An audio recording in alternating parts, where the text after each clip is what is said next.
What if I told you that some of Bruce Lee's most powerful fighting techniques were considered so dangerous, they were actually banned from real fights? These weren't flashy movie moves, they were real, raw, and built for survival. Today, we're unlocking the hidden vault of Bruce Lee's forbidden techniques, moves so brutal that they shocked even seasoned fighters, and so effective, they were outlawed in professional combat. Let's dive deep into the legendary secrets Bruce Lee didn't hold back from his enemies. The philosophy behind Bruce Lee's dangerous moves. Bruce Lee wasn't just a martial artist, he was a philosopher of combat. He believed that fighting should be efficient, direct, and brutally effective. He created his own martial art called Jeet Kune Do, or the way of the intercepting fist, which was built not on rules, but on reality. According to Bruce, traditional martial arts were often limited by ceremony and outdated practices. He threw all of that away and focused only on what worked in real-life combat. That's exactly why some of his techniques were banned.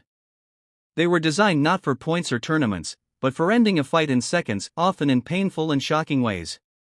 These weren't just fight-ending techniques. They were fight-stopping techniques.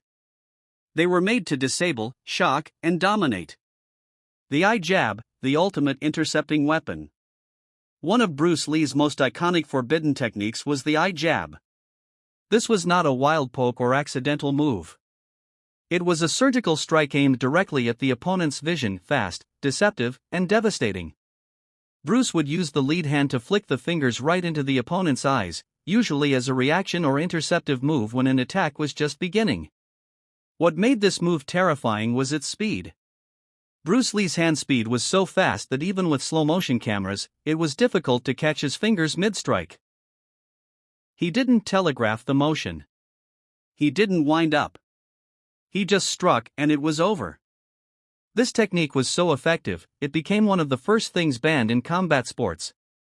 Not because it was unfair, but because it could cause permanent blindness.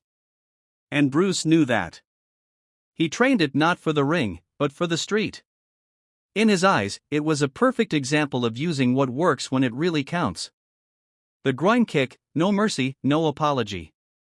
Another brutal favorite of Bruce Lee was the groin kick. This wasn't the stylized high kick you see in martial arts demonstrations. This was a low, fast, explosive upward strike straight to the opponent's groin. The goal was simple: end the fight instantly by attacking a vulnerable point.